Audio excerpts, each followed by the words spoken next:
प्रयागराज में लगने वाले विश्व के सबसे बड़े मेले कुंभ 2025 का आगाज आज से जूना अखाड़े की पेशवाई के साथ हो गया। शनिवार को जूना अखाड़े की पेशवाई पूरी शक्ति और वैभव के साथ निकली। मौजगिरी आश्रम से निकली इस पेशवाई में हजारों साधु संतों के साथ बड़ी संख्या में नागा साधु भी शामिल हुए हैं। नगाओं ने पूरे रास्ते अपने युद्ध कौशल का जलवा भी दिखाया और पूरे रास्ते तलवार और लाठी भी यहां पर बांधी गई। अवधेशानंद गिरी महाराज की अगुवाई में जूना अखाड़े के सभी महामंडलेश्वर रथ पर सवार होकर पेशवाई में चलते हुए नजर आए हैं और उसी से जुड़ी हुई जो तस्वीरें सामने आई वो इस वक्त आपके टीवी स्क्रीन पर हम आपको दिखा रहे हैं।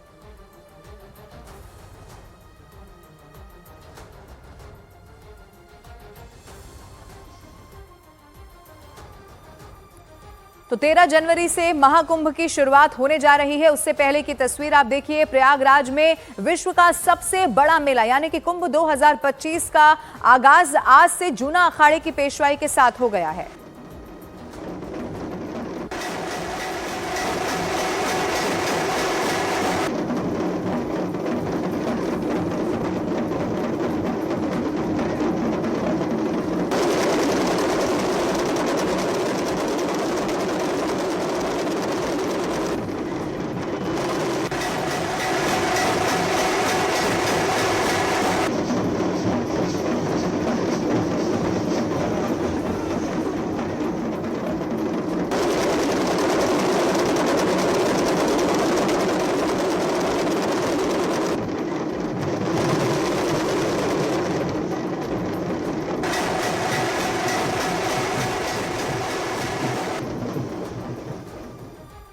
और जूना अखाड़े के आचार्य महामंडलेश्वर स्वामी अवधेशानंद गिरी की अगुवाई में छावनी प्रवेश शोभा यात्रा निकाली गई है। छावनी प्रवेश जुलूस में हजारों सन्यासी आगे आगे चलते हुए नजर आए हैं। अखाड़े की महिला सन्यासी और विदेशी साधु भी छावनी प्रवेश यात्रा में शामिल हुए। जूना अखाड़े की पेशवाई गाजे बाजे और डमरू के साथ निकाली गई है। पेशवाई की भव्यता कुछ इस तरह की रही कि कई किलोमीटर तक लोग देखने के लिए सड़क पर जमे रहे और इसी से जुड़ी हुई अलग अलग 6 तस्वीरें आपके टीवी स्क्रीन पर हैं। अखाड़े की ये पेशवाई आप देख पा रहे हैं। कुंभ में जूना अखाड़ा यहाँ पर बहुत भव्य तस्वीरें इससे जुड़ी हुई सामने आई। महाकुंभ में प्रवेश हो चुका है। संतों में जबरदस्त उत्साह इसको लेकर देखा गया। धूमधाम से ये संत यहाँ पर निकलते हुए नजर आए। रथ पर महामंडलेश्वर आपको तस्वीरों में दिखाई देंगे। 10,000 सन्यासी यहाँ पर शामिल रहे। वैभव का भी प्रदर्शन किया गया, शक्ति का प्रदर्शन यहाँ पर किया गया है। कुंभ लगने जा रहा है और इस दिन का हर किसी को इंतजार होता है जो सनातन से प्रेम करता होगा या सनातन से जुड़ा होगा। पेशवाई एक ऐसी रीति होती है जिसे हर किसी को देखना, सोचना और समझना चाहिए। जब महाकुंभ शुरू होने वाला होता है उससे पहले अखाड़े इसी तरीके से पेशवाई निकालते हैं। आचार्य महामंडलेश्वर जी हमारे साथ हैं और उनसे बात करते हैं। ये पल देखना ही सनातन के व्यक्ति के लिए गौरवान्वित महसूस करने वाला होता है। कैसा देख रहे हैं ये महाकुंभ इस बार? भारतीय संस्कृति का उच्चतम प्रतिमान है महाकुंभ। यह आध्यात्मिकता, सामाजिकता, धार्मिकता और अनेक और हमारे श्रेष्ठ मान बिंदु एक साथ जागृत है। इस समय धर्म जागृत है, चैतन्य है। इस समय श्रेष्ठताएं, दिव्यताएं एक साथ प्रकाशित हैं। ये पर्व है सामाजिक समरसता का। यहाँ गंगा, यमुना, सरस्वती मिल रही हैं, मिलने का पर्व है। यहाँ सारी धाराएं मिल रही हैं। यहाँ सारे पंथ, मत, संप्रदाय मिल रहे हैं। हम मिलने के लिए आए। इस समय क्यों कह रहे हैं महाराज जी आप? क्या इस वक्त जो सत्ता में सब कुछ हो रहा है उसको लेकर कह रहे हैं या कुछ और? देखिए, सत्ता सदा से ही कुंभ का आदर करती रही है। चिरकाल से इंद्र प्रणाम करने आता रहा है। न जाने कितने राजा महाराज अपने गुरुओं को लेके पालकी में बिठा के चलते रहे। मैं अत्यंत हर्षित हूँ हमारे देश के माननीय प्रधानमंत्री जो एक सच्चे शासक हैं, एक विलक्षण प्रशासक हैं, एक बहुत अच्छे उपासक हैं। उनमें तमाम श्रेष्ठताएं चैतन्य हैं। उन्हें प्रणाम करने आए। कल उन्होंने संगम की पूजा की। उन्होंने यहाँ की दिव्यताओं को शीश झुकाया है। अक्षय वट का उन्होंने वंदन किया है। जब इस देश का शासक ही शीश झुका रहा है तो प्रजा तो किस तरह अभिभूत होगी। 2 चीजें मैं आपने पूछना चाहूंगी। आपका अखाड़ा इसलिए खास हो जाता है क्योंकि आपने किन्नर अखाड़े को भी जगह दी। किन्नर अखाड़े को जब कोई जगह नहीं दे रहा था आपने वो जगह दी, लेकिन बाकी अखाड़े इसका कहीं विरोध करते नजर आए। कैसे महाराज जी आप उसको देखते हैं? नहीं, किसी ने विरोध नहीं किया है। सबके सब एक मत है। आप मानते हैं कि उनको भी जगह मिलनी चाहिए?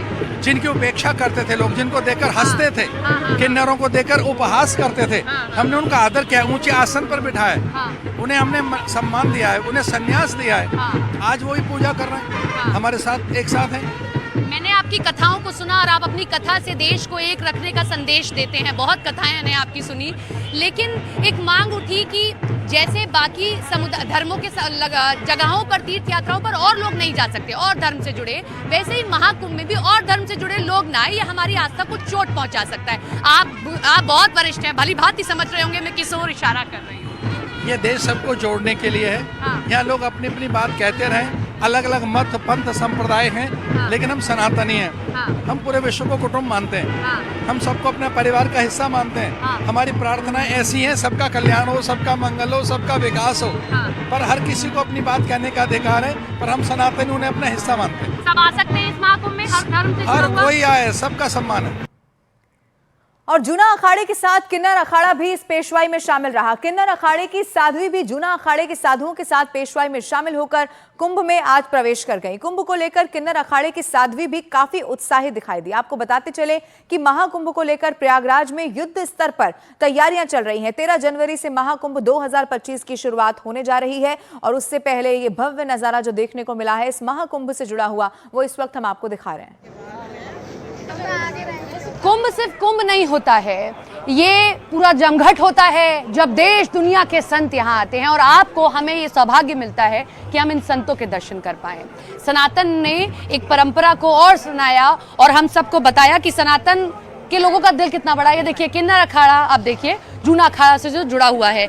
आप सबको देख के लगता है कि भक्ति में रम जाना ही सब कुछ होता है, जबकि कुछ लोग इन लोगों को लेके इतना कुछ कहते हैं। कैसा लग रहा है इस रूप में आके, क्योंकि आप लोगों को अर्धनारेश्वर कहा गया है। जय श्री महाकाल। मैं हाँ। डॉक्टर पायल नंदेगिरी, हाँ। किन्नर अखाड़े की महामंडलेश्वर। देख, तो भक्ति में तो हर कोई रंगता है, पर हम भक्ति से ही निकले हैं। अच्छा, कैसे?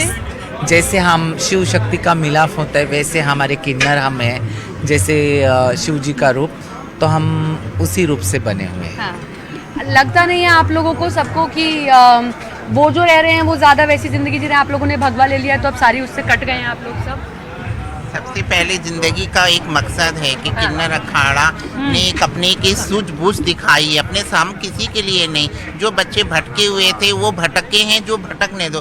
कुछ किन्नरों ने, हमारे जैसे आचार्य लक्ष्मी नारायण त्रिपाठी जी ने, हमारे हवेशानंद महाराज जी ने, हमारे हरिगिरी महाराज जी ने किन्नरों को एक मान सम्मान दिया। और हम अपने किसी चीज के लिए, हम भटके हुए थे, हम भी भटके हुए थे। आज हम सनातन धर्म के लिए आगे आए हैं और अपने सनातन धर्म की हम रक्षा कर रहे हैं और करते रहेंगे। जब तक हमारे हृदय में प्राण है, हम अपने सनातन धर्म के लिए ही जिएंगे, सनातन धर्म के लिए मरेंगे और अपने सनातन धर्म को और आगे ले जाएंगे। कुछ अखाड़ों ने विरोध किया कि नहीं, आप इनको नहीं शामिल कर सकते हैं। क्या आप इनको शामिल करके जूना अखाड़ा इनको एक जगह देके वो सम्मान दे रहा है? मानते हैं कि अखाड़े ये सनातन की मेन परंपरा से, मेन स्ट्रीम से जुड़ गए हैं? देखिए, बिल्कुल जुड़ गए हैं। सनातन धर्म को सबसे ज़्यादा मजबूती मिली है। देखिए, हम जब अध्ययन करते हैं वेदों का, तो उसमें क्या लिखता है? अश्व, नाग, किन्नर सभी हैं। यदि इनकी आराधना नहीं हो तो देवताओं की पूजा तक पूर्ण नहीं होती है। तो ये स्पष्ट है, जूना अखाड़े ने इस बात को समझा है। और एक और बात आप समझिएगा, किसी अन्य धर्म के विधर्मियों की भीड़ बढ़ाते मध्यकाल के आक्रांताओं के बाद में, तो क्या वो बेहतर होता? क्या आज जो हो रहा है वो बेहतर हो रहा है? इसलिए हमारे देश को, हमारे सनातन धर्म को आचार्य अवधेशानंद जी, हरिगिरी जी महाराज, इन सब का बेहद साधुवाद देना चाहिए। इनकी कृपा माननी चाहिए कि इनको हमने शामिल किया। जी, आप लोग जब हम सबके घर में कुछ मंगल कार्य होता है तो आते हैं, हमें बधाई देते हैं, हमारे हाथ में नेग रखते हैं और हम उसे शुभ मानते हैं। तो क्या अब आप अखाड़े से जुड़ गए हैं, सनातन से जुड़ गए हैं, कुछ सुनाएंगे हमें आप अपने उसमें? जैसे बधाई लेना और देना, हाँ। ये तो शुभ कार्य में जाते हैं और हम तो शुभ है ही। हाँ। जैसे कोई काम होता है, हाँ। तो कोई काम छोड़ के कोई ये नहीं होता। ये तो हमारा सदियों से, जैसे राम राज सतयुग से हमारा चलते आया, बधाई लेना बधाई देना। तो खुशी के ही मौके पे जाते हैं। आज भी खुशी है, जूना अखाड़े में वही मना रहे हैं हम। कुछ सुनाएंगे आप हमें, अगर हमें सुना सके इस खुशी के मौके पे? सनातन से जुड़ गए हैं, कोई भजन, कोई मंत्र जो आपके, जब आप इस परंपरा से जुड़े हैं तो खुश हैं? तो भजन तो बहुत सारे हैं। बज रही बधाई मेरे आज आज महलों में, बज रही बधाई मेरे राम आज महलों में, आज महलों में गोपाल महलों में, आज महलों में गोपाल महलों में बज रही बधाई मेरे राज महलों में। जय श्री महाकाल। एक चीज और, सब कहते हैं कि जब आप अखाड़ों से जुड़ गए हैं, सनातन से जुड़ गए हैं, तो आखिर ये इतना साज श्रृंगार क्यों, किसके लिए? साज श्रृंगार तो किन्नरों का एक मुख्य कारण है। कैसे देवताओं ने भी, हमारे भी महाकाल उज्जैन में भी एक दिन ऐसा आता है कि शिव भगवान भी अनादेश्वर का रूप और श्रृंगार करते हैं। हाँ। जैसे शिव जी ने अपना श्रृंगार नहीं छोड़ा था, भस्म से, रुद्र से, सबसे श्रृंगार नहीं छोड़ा था, तो हमारा तो श्रृंगार ही हमारा परिचय है, तो हम हमारा परिचय नहीं छोड़ सकते। ये तो त्रिगुणात्म देवताओं की जो माँ है ना, जो पिता है ना, उनका लिंग नहीं है। ललिता महात्रिपुर सुंदरी जिन्होंने ब्रह्मा विष्णु महेश को जन्म दिया, उनका कोई लिंग भेद नहीं है। तो ये तो उनके साक्षात स्वरूप हैं। इन लोगों को श्रृंगारित हम लोग देखते हैं, तब जाकर के प्रकृति का श्रृंगार होता है। ये जो हरियाली हम देखते हैं, श्रृंगार नहीं किया, वो किन्नर किस बात का? अच्छा, श्रृंगार आपके लिए महत्वपूर्ण है। दो चीजें, आखिरी के दो सवाल। सीएम अब एक योगी हैं, और जब वो महाकुंभ के बारे में सोचते हैं तो बतौर मुख्यमंत्री भी सोचते हैं और बतौर योगी भी सोचते हैं। उनको क्या आप कहते हैं, किन्नर अखाड़ा क्या कहता है, क्या बधाई? जैसे मोदी को भी हमारी सख्त बधाई हो और योगी जी को भी बहुत बहुत बधाई हो। हमारे माननीय मोदी जी को, हमारे को कोटि कोटि नमन करती हैं कि वो हमारे सनातन धर्म की रक्षा बहुत हृदय से और मन से कर रहे हैं, और हमारे योगी जी को भी बहुत कोटि कोटि हम नमन करते हैं। और कुंभ नगरी में किन्नर अखाड़े की पेशवाई निकली, जिसमें किन्नर अखाड़े की आचार्य महामंडलेश्वर लक्ष्मी नारायण त्रिपाठी विंटेज कार में दिखाई दी। न्यूज 18 इंडिया से खास बातचीत में लक्ष्मी नारायण त्रिपाठी ने महाकुंभ के आयोजन के लिए पीएम मोदी और सीएम योगी की काफी तारीफ की है। महाकुंभ में पेशवाई निकलने के साथ में माना जा रहा है कि कुंभ की शुरुआत हो जाती है, क्योंकि साधु संत और महात्मा का प्रवेश नगर में हो रहा है, और उनके प्रवेश के साथ में ही महाकुंभ की शुरुआत मानी जाती है। हमारे साथ में बातचीत करने के लिए इस पेशवाई में शामिल हुए हैं किन्नर अखाड़े के आचार्य महामंडलेश्वर लक्ष्मी नारायण त्रिपाठी। लक्ष्मी जी, जब पेशवाई निकलती है तो क्या माना जाता है कि कुंभ की शुरुआत आज से हो गई है? वो तो शुरू हो गई है। जैसे जूना अखाड़ा और किन्नर अखाड़े ने नगर प्रवेश किया, आज हमारा देवत्व यात्रा है और छावनी प्रवेश है, तो हमें बड़ी सुंदर तरीके से कुंभ का आगाज हो चुका है। और मैं अनुरोध करूंगी आपके द्वारा कि जितने लोग देख रहे हैं, आए कुंभ आए। 12 साल के बाद महाकुंभ प्रयाग में नरेंद्र मोदी जी के नेतृत्व में, योगी जी के नेतृत्व में इतना सुंदर कार्यक्रम होने जा रहा है। भव्यता, दिव्यता, सुंदरता ये अपने चरम सीमा पे है। आए कुंभ में आशीष लें, आशीर्वाद लें और संगम में डुबकी लगाएं। पिछली बार जो महाकुंभ हुआ था 12 साल पहले, और अब में क्या कुछ आपको भव्यता में अंतर दिख रहा है इस बार में? इस समय तो छवि ही निराली है। सुंदरता अलग है, दिव्यता अलग है, सुरक्षा अलग है, और सत्य सनातन होने का गर्व अलग है। पेशवाई जो होती है, निकाली जाती है, इसके पीछे क्या परंपरा या मान्यता है?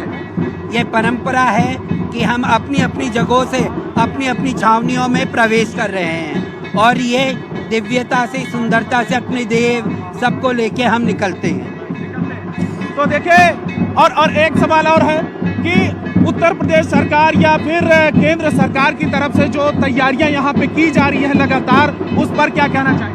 बहुत सुंदर तरीके से विजय किरण आनंद मेला अधिकारी के नेतृत्व में, योगी जी के नेतृत्व में, प्रधानमंत्री जी का आशीर्वाद जिस तरीके से मिला है कुंभ को, और उनका जिस तरीके से सपोर्ट जो कहते हैं मिला है कुंभ को, वो अप्रतिम है, सुंदर है। और मैं कोटि कोटि धन्यवाद करती हूँ सरकार, केंद्र और राज्य सरकार का, कि वो इतने अच्छी तरीके से साधु संतों का और किन्नरों का सबका सम्मान करते हैं। और प्रयागराज में महाकुंभ का आगाज शुरू हुआ, तो उधर इस महाकुंभ में शामिल होने के लिए महाकाल को निमंत्रण दिया गया है। यूपी सरकार के मंत्री स्वतंत्र देव सिंह और दिनेश प्रताप सिंह खुद उज्जैन जाकर महाकाल को महाकुंभ में शामिल होने के लिए आमंत्रित करते हुए नजर आए। उज्जैन में मंदिर के नंदी हॉल में बैठकर दोनों मंत्रियों ने महाकाल के लिए अपने सरकारी लेटर हेड पर निमंत्रण पत्र लिखा और प्रभु का आशीर्वाद भी प्राप्त किया। पूजन व्यवस्था पुजारी संजय शर्मा और अर्पित शर्मा द्वारा यहाँ पर की गई है। उत्तर प्रदेश के अंदर आदरणीय योगी जी की सरकार के जो दिव्य भव्य कुंभ वहाँ पर संपन्न होने जा रहा है, वह दिव्य भव्य कुंभ में आने वाले सभी भक्त संगम में स्नान करें, स्वस्थ रहें और अपने घर पर जाएं।